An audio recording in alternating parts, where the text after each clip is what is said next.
Hello students, मैं सत्ता sir स्वागत करता हूं आप सभी का बहुत बहुत हमारे यूट्यूब चैनल में।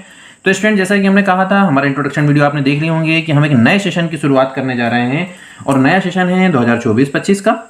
तो इस सेशन में हम आज हमारा जो वीडियो होने वाला है वो ब्रिज कोर्स की शुरुआत हम करने जा रहे हैं और हमने ये न्यू ब्रिज कोर्स की जो बुक है उससे ही हम शुरुआत कर रहे हैं। तो हमारे जो स्टूडेंट्स जिन्होंने अभी क्लास 9th में एडमिशन लिया है, 8 तक उन्होंने पढ़ लिया है, तो ये ब्रिज कोर्स सबसे पहले करें क्योंकि तिमाही परीक्षा में ब्रिज कोर्स का 80% क्वेश्चन आने वाले हैं।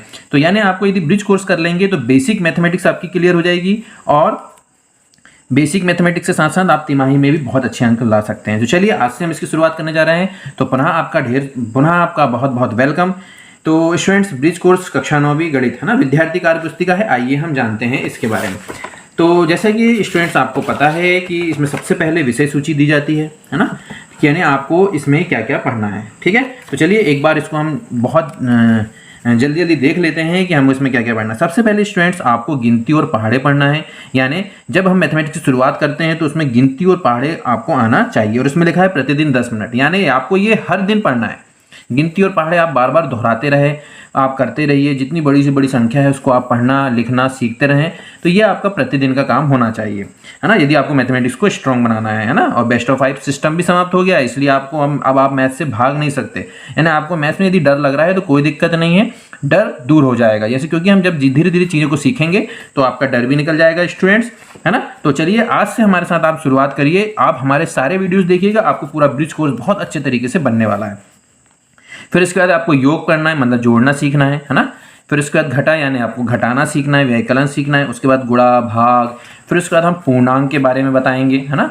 फिर उसके बाद भिन्न, दशमलव संख्याएं, अनुपात और प्रतिशतता, ज्यामिति उपकरणों का परिचय, ज्यामिति आकृति की समझ, ज्यामिति ठोसों का परिचय और परिमाप और क्षेत्रफल, और आखिरी में बीजीय व्यंजक। यानी ये जो 14 चैप्टर्स इसमें दिए गए हैं, इतनी चीज़ हमको ब्रिज कोर्स में सीखना है ना। तो स्टूडेंट्स आपको हम एक एक करके हम सारी चीज़ें पूरे के पूरे 14 चैप्टर कवर कराएंगे और एक एक चीज़ आपको, इसका एक एक क्वेश्चन आपको हम बहुत अच्छे से एक्सप्लेन करने वाले हैं। तो थोड़ा सा वीडियो बड़ा हो सकता है लेकिन आपको बहुत अच्छे से और आराम से हम समझाने का प्रयास करेंगे। तो आप प्रतिदिन आधा ये मतलब 30 से 40 मिनट निकालिए, हमारी वीडियो देखिए और ब्रिज कोर्स को बहुत अच्छे से सीखिए, जिससे आपकी बेसिक मैथमेटिक्स भी बहुत स्ट्रांग होने वाली है। अब स्टूडेंट्स, इसमें जैसे कि ये ब्रिज कोर्स की यदि बुक आपके पास होगी, ये सारे गवर्नमेंट स्कूल में उपलब्ध है और यदि आप प्राइवेट स्कूल में पढ़ रहे हैं तो आप हमारे इस वीडियो के माध्यम से ये ब्रिज कोर्स की जो बुक है इसके सारे क्वेश्चन को आप अपने कॉपी में नोट करते जाएँ, है ना। तो ये ब्रिज कोर्स की बुक में यदि आप सबसे पहली शुरुआत हम जब करना है तो हमको करना है गिनती से 1 से 100 तक।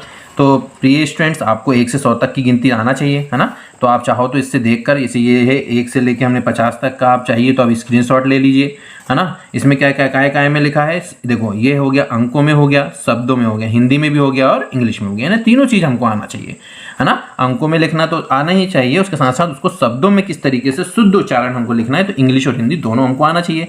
तो आप इसको एक बार जरूर देखते रहें, बार बार इसकी प्रैक्टिस करते हैं, लिख कर भी देखें, है ना। तो इस तरीके से ये 100 तक का आपको क्या करना है, शब्दों तक की गिनती करना है। ठीक है, तो ये 100 तक का आप इसको कंप्लीट देख लीजिए एक बार और इसको अपनी कॉपी में भी नोट कर लीजिए, है ना। चलिए, अब ये गिनती तो हो जाएगी। इसके बाद जैसे हमने कहा स्टूडेंट कि आपको इसके कहाँ तक क्या करना है, पहाड़े याद करना है।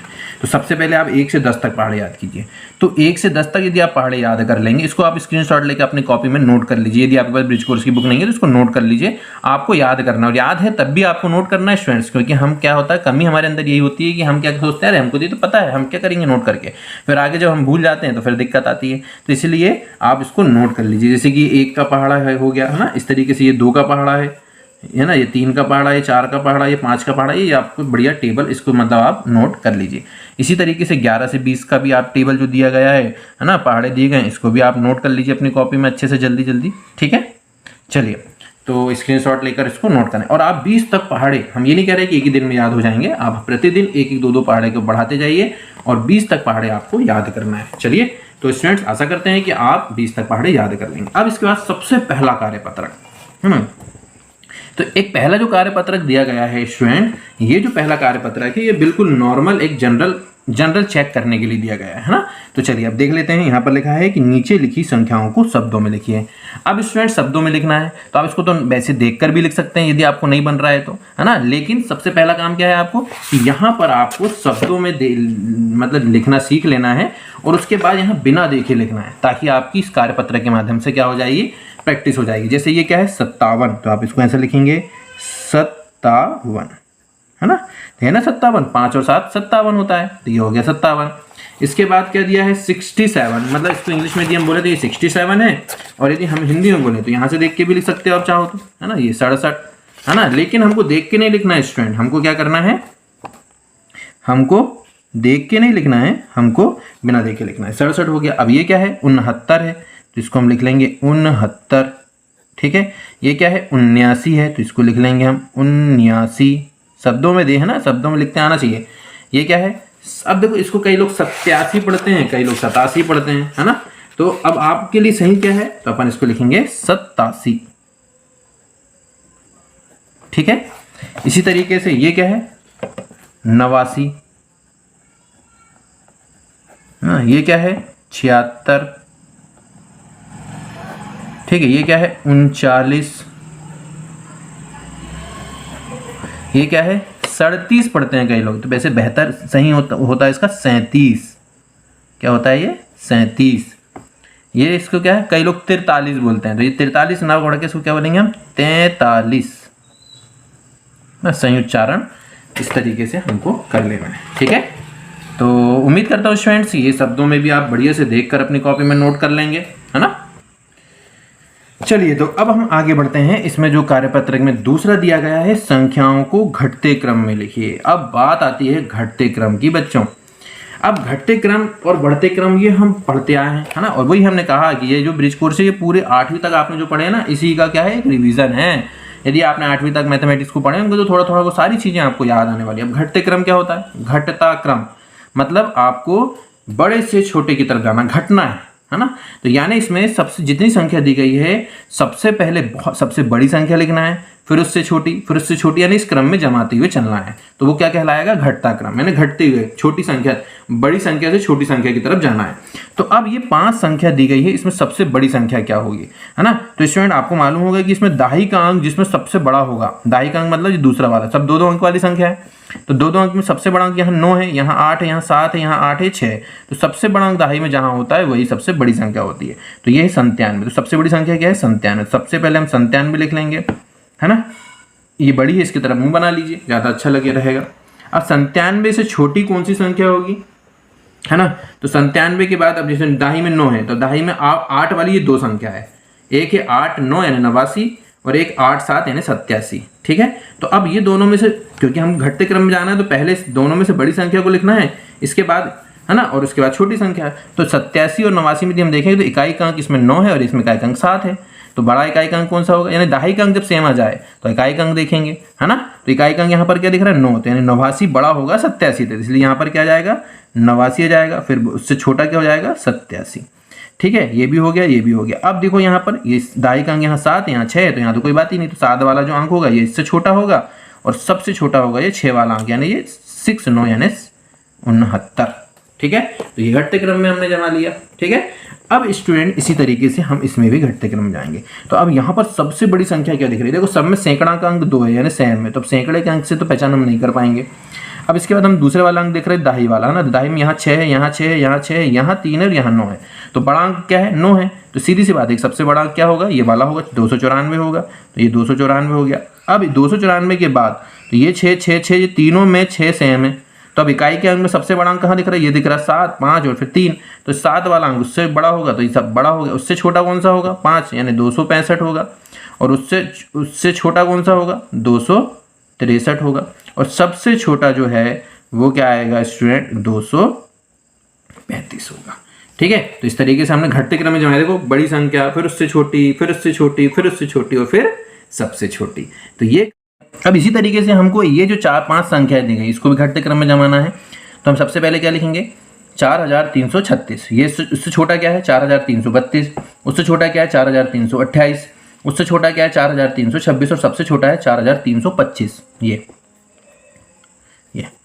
ठीक है, ये सबसे आखिरी में आएगा। यानी आपको बड़ी संख्या से छोटी संख्या की तरफ जाना है, इसको घटते क्रम बोलेंगे। और बढ़ते क्रम बोलेगा तो छोटी संख्या से बड़ी संख्या की तरफ जाना है। ठीक है, चलिए अब आता है रिक्त स्थान की पूर्ति। तो चलिए स्टूडेंट्स, अब हम रिक्त स्थान की पूर्ति की बात कर लेते हैं। अब रिक्त स्थान की पूर्ति का मतलब यहाँ पर क्या है, 15 गुणित 7, मतलब 15 का यदि पहाड़ा आपको मालूम है तो 7 बार पढ़ लीजिए, गुणा हो गया, है ना। यदि मान लीजिए आपको 15 का पहाड़ा फिलहाल अभी याद नहीं है बच्चों, है ना, यदि आपको 10 तक तो पहाड़ा याद करना ही पड़ेगा, है ना।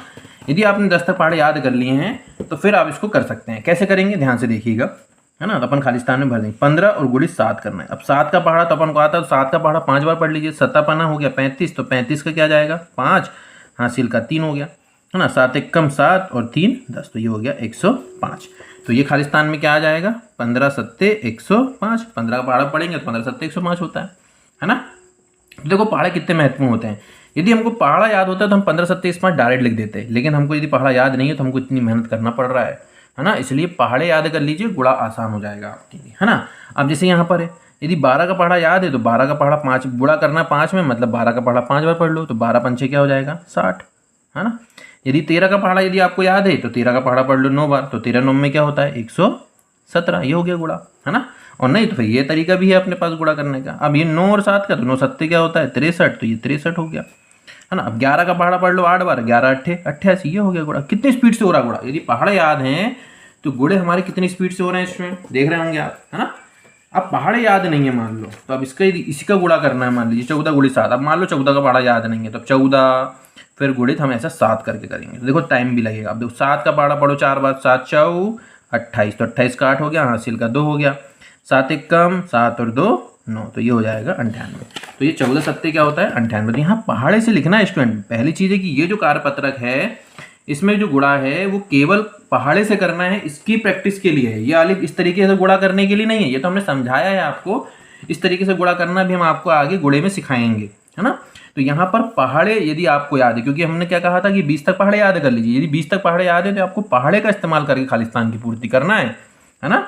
अब ये 16 गुणित 6, अब 16 का पहाड़ा पढ़ो 6 बार, तो 16 छिक्के क्या होता है 96, तो यहाँ पर आ जाएगा खाली स्थान में 96, है ना। अब 17 का पहाड़ा पढ़ो 7 बार, तो 17 7 क्या होता है 119, तो यहाँ खाली स्थान में जाएगा 119, है ना। पहाड़े याद है तभी बनेगा गुणा, तो इसलिए पहाड़े याद कर लीजिए। अब 19 का पहाड़ा पढ़िए 3 बार, 19 से कम 19, 19 दूनी 38, 19 तिया 57, तो 19 गुणित 3 करेंगे तो क्या जाएगा 57 आ जाएगा, ठीक है। अब 18 का पहाड़ा पढ़िए 4 बार, तो 18 कम 18, 18 दूनी 36, 18 तिया 54, 18 चौ 72, तो यहाँ पर क्या आ जाएगा 72 आ जाएगा, ठीक है। तो इस तरीके से गिनती और पहाड़े पर बेसिस जो कार्यपत्रक इसमें दिए गए थे, कार्यपत्रक 1, है ना। तो ये कार्यपत्रक 1 जो था वो गिनती और पहाड़े के प्रैक्टिस के लिए है ना। जितने भी कार्यपत्रक हैं वो आपको प्रैक्टिस के लिए दिए जा रहे हैं, ताकि आप तो सीख कर इसमें प्रैक्टिस करिए, चेक करिए कि आपको कितना बन रहा है ना। और जो भी गलती हो रही है आप हमें कमेंट्स करके बताइए, जो भी प्रॉब्लम आ रही है आप हमें कमेंट्स करके बताइए। आपकी प्रॉब्लम के अनुसार भी हम वीडियो में आपका उसका सॉल्यूशन देंगे, ठीक है। तो आशा करते हैं स्टूडेंट्स कि आपको आज का जो हमारा पहला वीडियो है हम ज़्यादा लेंथी नहीं रख रहे हैं। इस वीडियो में हमने आपको इसकी विषय सूची बताया और इसमें हमको क्या क्या पढ़ना है, और गिनती और पहाड़े से रिलेटेड कार्यपत्रक 1 हमने इसमें सॉल्व कराया है। उम्मीद करते हैं कि ये वीडियो आपको अच्छा लगा होगा और इस वीडियो के माध्यम से आपने संख्याओं को शब्दों में लिखना भी सीखा होगा और बढ़ते क्रम घटते क्रम के बारे में समझ विकसित की होगी। और ये जो गुणा वाले पहाड़े यानी गुणा करने वाले हैं जो कि जिसमें हम पहाड़ों का इस्तेमाल कर रहे हैं वो भी आपने सीखा होगा। तो यदि आपको वीडियो अच्छा लगा हो स्टूडेंट तो वीडियो को लाइक जरूर कीजिए, चैनल को सब्सक्राइब कीजिए और दोस्तों के साथ शेयर कीजिए। फिर मिलेंगे अगले वीडियो में इसके आगे के कार्यपत्रक यानी अर्थात हम अगले वीडियो में आपको इसका जमा यानी जोड़ना सिखाने वाले हैं। यानी अगला वीडियो आपको बहुत ही रोचक होने वाला है। तो उम्मीद करते हैं कि आपको ये वीडियो अच्छा लगा होगा। वीडियो अच्छा लगा हो तो वीडियो को लाइक कीजिए, चैनल को सब्सक्राइब कीजिए और दोस्तों के साथ शेयर कीजिए। फिर मिलेंगे अगले वीडियो में, तब तक के लिए धन्यवाद, जय हिंद।